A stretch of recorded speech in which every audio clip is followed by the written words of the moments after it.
एक व्यक्ति कह रहा था, एक सड़क पर मिट्टी डाल रहा था और वहीं का एक्सीडेंट आ गया। उसके जाने के बाद वो चेकिंग करके चला गया, तब वो व्यक्ति बता रहा था कि ये मेरा सहपाठी था, ये तो पढ़ा करते राम बकवाद करा करते।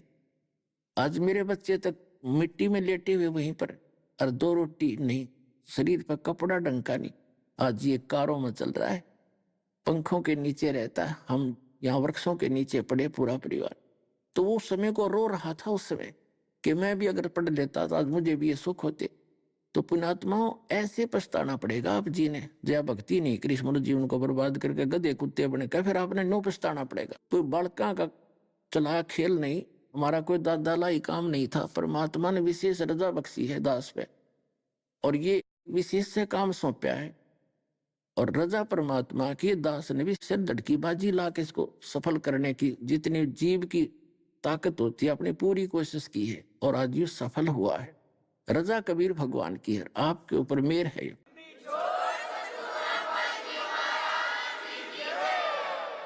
तो आप जी भी थोड़ा सा सावधानी बरतना।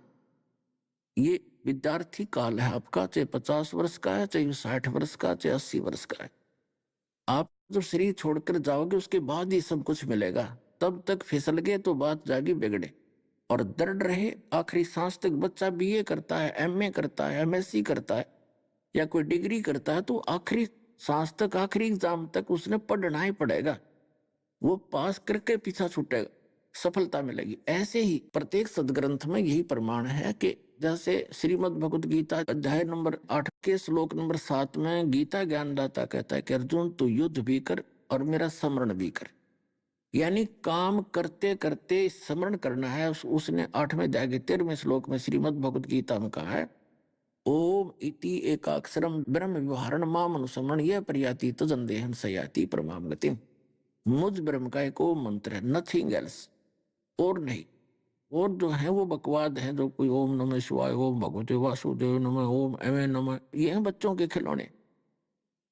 और इस नाम का जाप युद्ध भी कर, और ये प्रयादि तजन्देहम, शरीर छोड़कर जाते समय तक इसका सिमरण करता रहेगा, वो ओम से मिलने वाली परम गति को प्राप्त होगा। ओम से मिलने वाली परम गति क्या है? ब्रह्मलोक।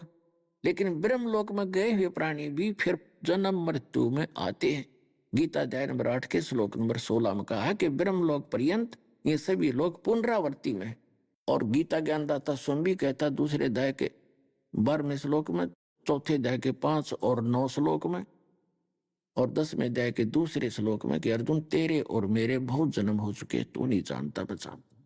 इसलिए गीता ज्ञानदाता का मंत्र ओम है, ये ब्रह्म है। श्री कृष्ण में प्रवेश करके प्रेत की तरह बोल रहा था।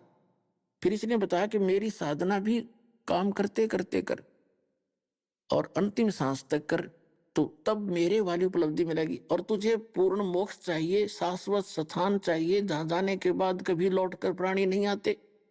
15वें अध्याय के 4थे श्लोक में कहा कि तत्वदर्शी संत की प्राप्ति के उपरांत परमेश्वर के उस परम पद की खोज करनी चाहिए जहां जाने के बाद साधक फिर लौटकर कभी संसार में नहीं आते, उनका पूर्ण मोक्ष हो जाता है।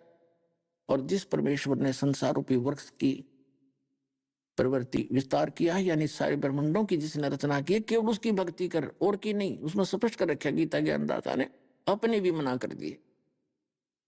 उसके बारे में बताया 17वें अध्याय के 23वें श्लोक में कि उसका ओम तत्सत इति निर्देश है। निर्देश माने कति, डायरेक्शन, आदेश है, और नहीं। ब्रह्म ने त्रिवेद समर्थ है, सचिदानंद घन ब्रह्म, परम अक्षर ब्रह्म, पूर्ण परमात्मा की भक्ति का 3 मंत्र के जाप का निर्देश है। उसके लिए ऑप्शन छोड़ दिया चौथे अध्याय के 34वें श्लोक में और 32वें श्लोक में कि वो स्वयं परमात्मा आकर अपने मुख कमल से तत्व ज्ञान बताता है। वो तत्व ज्ञान होता है, उसके अंदर विस्तार के साथ अनुष्ठानों की जानकारी दी जाती है।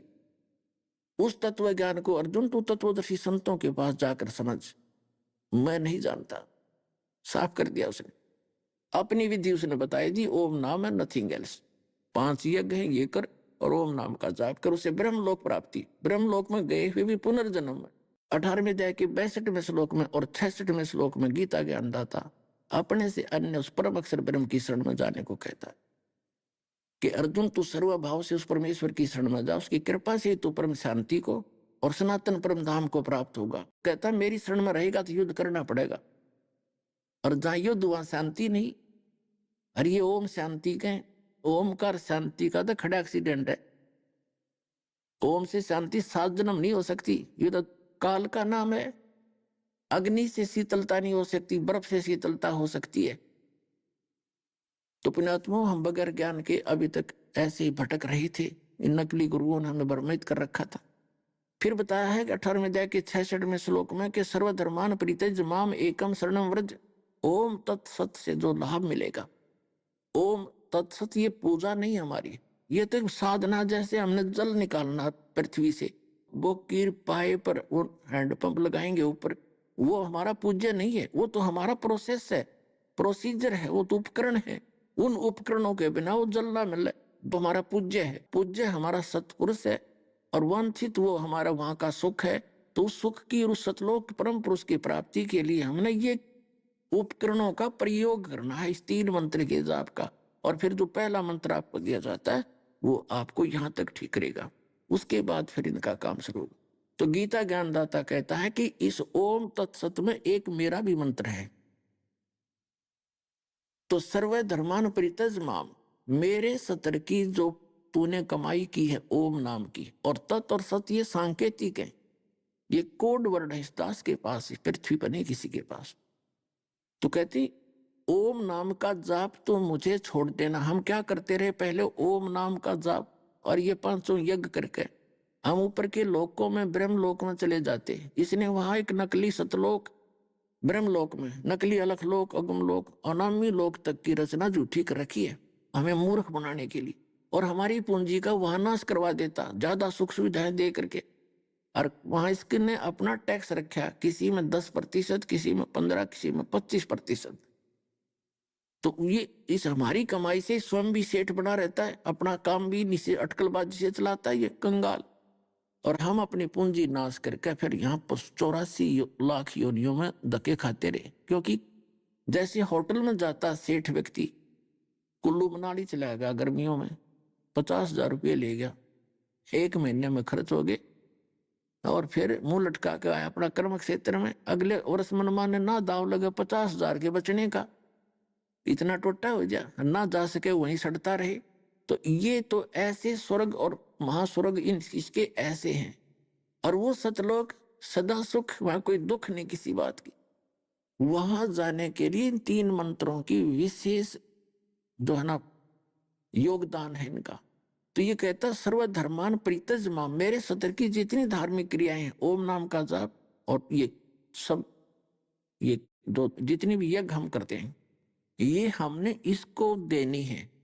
और जब तक हम रहेंगे इसके बदले में हमें यहाँ के सुख मिलते रहेंगे। प्रथम मंत्र और ये सारा ओम नाम का जाप हम जाके त्रिकुटी पे इसको सौंपेंगे काल को, तब ये हमें छोड़ेगा। तो ये कहता सर्वधर्मान परित्यज माम, मेरे सत्र की पूजा मुझे छोड़ दे, मेरी पूंजी मुझे दे दे, फिर तू उसकी शरण में जा, मुझे कोई चिंता नहीं, चिंता ना करे, तू जा बेशक, मेरा कर्जा दे जा। तो हम इसका कर्जा इस ओम नाम के जापते जाएंगे। और बीच में जो तत्व और सत्य हैं ये 2 सांकेतिक हैं। तो एक यहां से हम जब चलेंगे इस काल के लोक से आगे चलेंगे तो 7 शंख ब्रह्मांड का एक और क्षेत्र है, जिसका किराया किराया हम इस तत् मंत्र से उसका पूरा करेंगे। फिर सत मंत्र वो सार नाम है, वो हमें सतलोक में स्थायी स्थान दुआ होगा, ऐसे मोक्ष प्राप्ति होगी। तो ये क्या बताता है कि जैसे सभी संतों ने परमात्मा की भक्ति बहुत आसान बताई है। यजुर्वेद अध्याय नंबर 40 के मंत्र नंबर 15 में कहा कि ओम कर्तु समर कल्बे समर कर्तुम समर। ओम नाम का जाप, मेरे ये तो वेद ज्ञानदाता भी वही है और गीता ज्ञानदाता भी वही है। फिर इसने कहा कि मेरे सत्र का जो ओम नाम का जाप करना है तो काम करते करते सिमरण कर, विशेष कसक के साथ सिमरण कर, और मनुष्य जीवन का परम कर्तव्य जान के, क्योंकि मनुष्य जीवन भक्ति के लिए मिला है इसलिए सिमरण करें। फिर बताया कि वायु अनिलम अमृतम अथिदम भस्मांतम शरीरम, जब तेरा शरीर नष्ट होगा, भस्म होगा, उसके बाद तुझे इस ओम नाम के जाप से जो अमरत्व प्राप्त होना है वो उससे होगा, जैसे ब्रह्मलोक प्राप्ति होती है। और ब्रह्मलोक में गए हुए प्राणी भी वापस आते हैं। फिर 40 में जाके 17वें श्लोक में इस वेद ज्ञानदाता स्पष्ट करा है कि वो पूर्ण परमात्मा तो प्रोक्ष है, वो तो गुप्त है, और मैं ब्रह्म हूं, मेरा ओम नाम है, मैं ओम खम्ब ब्रह्म, मैं ब्रह्म हूं और दिव्य ब्रह्म लोक रूपी दिव्य आकाश में रहता हूं, और वो परमात्मा गुप्त है। उसके लिए 40 में जाए के 10वें श्लोक में यजुर्वेद में कहा है कि उस परमात्मा के विषय में भाई कोई तो असंभवात कहता है कि वो जन्म नहीं लेता, कभी उत्पन्न होता ही नहीं। कोई संभवात कहता है कि राम और श्री कृष्ण जैसे ये 8-9 अवतार उसी के आते हैं। तो वास्तव ज्ञान वो तत्वदर्शी संत बताओगे वो संभवात है, क्या संभवात है, वो अवतार धारण करता है या कोई और है, वो तत्वदर्शी संत बताओगे। उसकी पूरी जानकारी उनसे सुन ले। वेद ज्ञानदाता ने पल्ला झाड़ दिया, गीता ज्ञानदाता हुई इसने कह दिया कि उसकी जानकारी चौथे अध्याय के 34वें श्लोक में कि उस तत्वदर्शी संतों को पूछ ले। और कुरान शरीफ का ज्ञानदाता जो मुसलमान भाई एक होली बुक मानते हैं, उसका ज्ञानदाता भी यही है। ये उसमें एक सूरत फुरकानी नाम का एक अध्याय है, 25 नंबर है उसका। उसमें 52 से 59 उसके श्लोक हैं। 52 से 59 श्लोकों में स्पष्ट कर दिया है कि वो कबीर नामक परमात्मा है। और ये काफिर उसको मानते नहीं जो आन उपासना करते हैं। तो हजरत मोहम्मद से कहा कि तय उनकी बात मनाना, उनके साथ दृढ़ रहना, संघर्ष करना, उनकी बात मत मानना, लड़ना नहीं। और ये वही है जिसने 6 दिन में सृष्टि रची, 7वें दिन तख्त पर जावे राजा। और ये आपने बंदों के गुनाहों से खूब खबरदार है, ये पाप नाशक है, सबको सुख देने वाला है। और उसकी खबर किसी बाखबर से पूछो तो वो कुरान शरीफ का ज्ञानदाता भी उस पूर्ण परमात्मा अल्लाह अकबर से परिचित नहीं है। तो परमात्मा कबीर जी ने कहा था, मेरे साथ 2 भाई, मैंने सब जग भूला पाया, सारी सृष्टि भूली पाए, किसी को भी ज्ञान नहीं। जिन सदग्रंथों को सर्वधार्य कर आज तक हम पढ़ रहे थे, उन्हीं का उनको ज्ञान नहीं। तो या दया करी इस दास पे और मेहर करी आपके ऊपर, आप तक यू ज्ञान पहुंचाना था। न तो पुण्यात्मा कोई ना समझे, जो ये सदग्रंथ ये उपकरण आपके सामने ना होते तो आप क्लियर दिखा देता दास, ये देखो ये यहाँ लिखा। फिर घर जाकर देखते हो सबके सदग्रंथ सबके घर उपलब्ध है जिनको भगवान चाहिए, नहीं तो बाजार में उपलब्ध है आज तक, उनसे मिला लेते हैं। तो उसका परिणाम आप देख रहे हो, उमड़ उमड़ कर आ रहे हैं भगत परमात्मा के बच्चे। हम युगों से भटक रहे हैं उसके लिए जो आज आपको मिलने जा रहा है भक्ति युग में।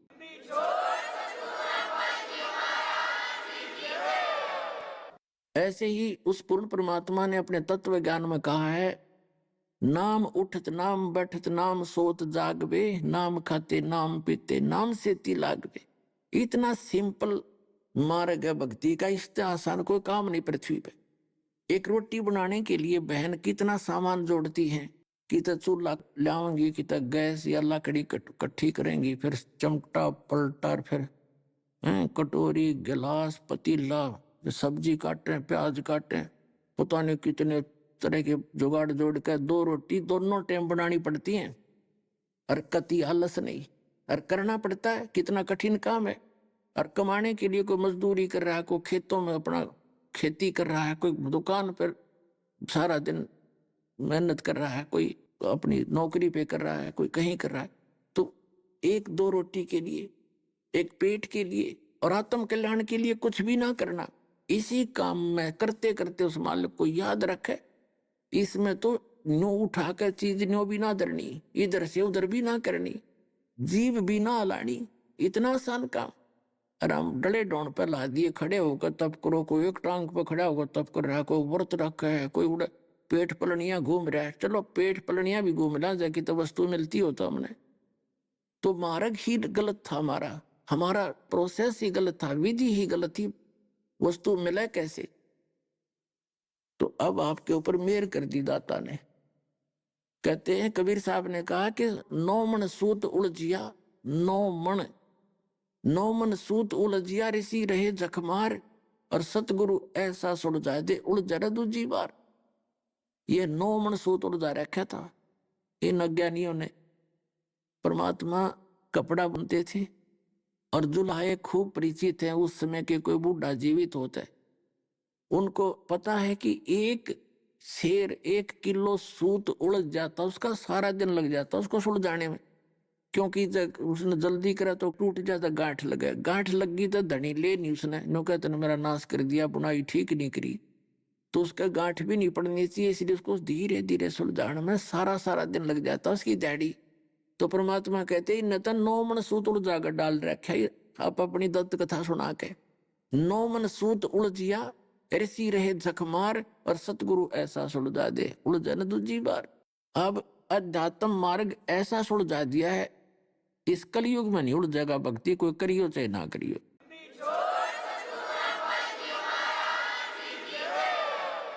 अब जो प्रसंग चल रहा है, अब हम इन ब्रह्मा विष्णु महेश जी को अविनाशी माना करते हैं।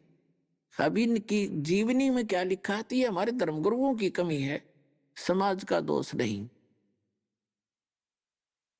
ब्रह्मा कैसे नासवान है, ब्रह्मा जी की 100 वर्ष की आयु बताई है,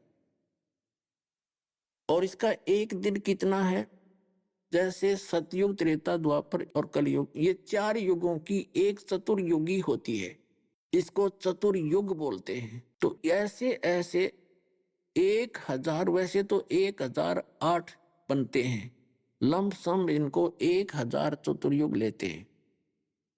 1000 चतुर्युग का ब्रह्मा जी का दिन यानी 4 अरब और 32 करोड़ वर्ष हो गए एक दिन में। अब ऐसे तो इसकी कैलकुलेशन हो नहीं सकती, तो चतुर्युग के हिसाब से कर लिया, तो कहते इतनी ही रात्रि 1008 चतुर्युग का दिन, 1008 चतुर्युग की रात्रि, ऐसे 30 दिन रात का एक महीना इसका ब्रह्मा जी का, और 12 महीने का एक वर्ष, और फिर ऐसे बने हुए 100 वर्ष की आयु है ब्रह्मा जी की, आप विचार करके देखो। और ऐसे 7 ब्रह्मा जी की मृत्यु के उपरांत एक विष्णु की मृत्यु, 7 विष्णु की मृत्यु के उपरांत एक शंकर भगवान की मृत्यु, तमोगुणी। ऐसे ऐसे 70,000 शिव जब मर जाएंगे,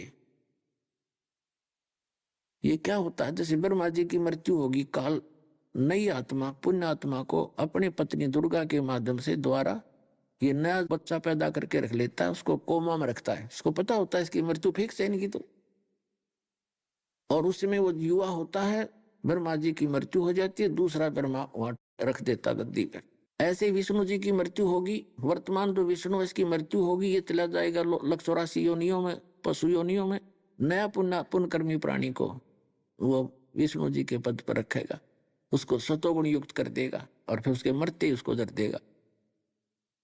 तो ऐसा इसका खेल, ऐसे शंकर जी की मृत्यु होती है। तो ऐसे 70,000 शिव की मृत्यु के उपरांत एक ब्रह्मांड का पूरा विनाश होगा, और ये ब्रह्म रहेगा। ये कहता है मेरी भी जन्म मृत्यु है, तू नहीं जानता अर्जुन, लेकिन इसकी जन्म मृत्यु को कौन जाने, जो इसका जनक है, जो इसका उत्पत्ति करता है। जैसे माता पिता अपने पुत्र, अपनी संतान की उत्पत्ति बता सकते हैं माता पिता, लेकिन बच्चे थोड़ी जानते हैं माता पिता की उत्पत्ति को। तो सबका जो पिता है कबीर परमेश्वर, अल्लाह अकबर, परम अक्षर ब्रह्म, उसने आकर बताई इनकी सारी कहानी, इसकी ये सती थी, इसकी ये सती थी, और वो यहाँ सद ग्रंथों में मिली। तो 70,000 बार जब त्रिलोकीय शिव मर जाएगा, उसके बाद एक ब्रह्म मरेगा, इसका यहाँ शरीर छूट जाएगा, दुर्गा भी मरेगी, 21 ब्रह्मांड के सभी प्राणी नष्ट हो जाएंगे, और ये पृथ्वी वगैरह सब नाश हो जाएगा, ना ग्रह रहेंगे। ये सब 5 तत्वों के अंदर अपने अपने अलग अलग बट जाएंगे, इनमें इतनी बुरी तरह आग लगेगी, खत्म हो जाएंगे। फिर ये सारे प्राणी दूसरे ब्रह्मांड में चले जाएंगे। वहां जाते ही क्या होता है कि इस दुर्गा और काल का वहां जाते ही ऐसा फलो इस मालिक का नियम है, उस परम अक्षर वहां जाते ही इनका दोनों का युवा शरीर बन जाता है, और जब ये मरते हैं, जलते हैं इस आग के अंदर, तो इनकी हाहाकार मच जाती है, बुरा हाल हो जाता है, तड़फ तड़फ कर मरते हैं। जैसे हमारी मृत्यु होती है, हम कितने दुखी होते हैं, माँ के गर्भ में कितना तंग होते हैं, बाहर आते फिर भूल जाते। तो वहां जाकर फिर ऐसी शीतलता, फिर ये दूसरे ढंग से फिर नए सिरे तो उस ब्रह्मांड में फिर सृष्टि शुरू होती है। ऐसे ही जब उस ब्रह्मांड का का अंत आएगा तब तक इस ब्रह्मांड के अंदर पुनः ये सारे अपने आप, जैसे साइंटिस्ट आज जो मत्था पचाई कर रहे हैं, तो बनाने वाले ने तो पहले बना ही रखा है, तो अनुसंधान करते रहिए इन खोख्या में के काटने के इस अनुसंधान के अंदर ही, तो उतने ही समय में फिर ये दोबारा बनकर यहाँ घूमने लग जाएगा, तब उसका नाश होगा, तब तक ये तैयार हो जाएगा, इसमें यहाँ पटक लेगा ठाके। तो ऐसे इसकी सृष्टि चलती रहती है। ये विज्ञान तो वहां तक करोड़ जन्म नहीं जा सकती जो भगवान ने बता के इतिहास में रख रखी है, कोई समझने वाला होता है। तो क्या होगा, अब जैसे एक ब्रह्म की मृत्यु हुई जितने पीरियड में, वो एक युग हो गया अक्षर पुरुष का। पुणात्माओं, जैसे श्रीमद् भगवद गीता अध्याय नंबर 15 के श्लोक नंबर 16 और 17 में 3 पुरुष बताए। पुरुष माने प्रभु, स्वामी, 3 स्वामी हैं। जैसे सरपुरुष 21 ब्रह्मांड का स्वामी, अक्षर पुरुष 7 संग ब्रह्मांड का स्वामी, और परम अक्षर पुरुष, परम अक्षर ब्रह्म, वो असंग ब्रह्मांड का ओवरऑल कंट्रोलर है। अब देखिएगा, श्रीमद् भगवद गीता जयदयाल गोविंद का इसके अनुवादक हैं, गीता प्रेस गोरखपुर से प्रकाशित है। अध्याय नंबर 15, पंथ 10 अध्याय। यहाँ से देखिए, संस्कृत अच्छी तरह समझ में आएगी। दिवौ इमौ पुरुषौ लोके, इस लोक में 2 पुरुष हैं, 2 परमात्मा हैं, एक सरपुरुष एक अक्षर पुरुष। इस पुरुष को हम यहाँ दोनों जगह लगा देंगे, सरपुरुष और अक्षर पुरुष। और इसी प्रकार नासवान, सर का अर्थ होता नासवान, अक्षर होता विनाशी। सर्वाणी भूतानि कटुष्ट अक्षर उच्यते। इसका अर्थ ये बनता है कि इस लोक में, मिट्टी वाले पृथ्वी वाले लोक में, जो नासवान स्थिति के लोक हैं अक्षर पुरुष और सरपुरुष के, इसमें 2 पुरुष हैं इस लोक में, सरपुरुष और अक्षर पुरुष। अभी आपने सुने संत रामपाल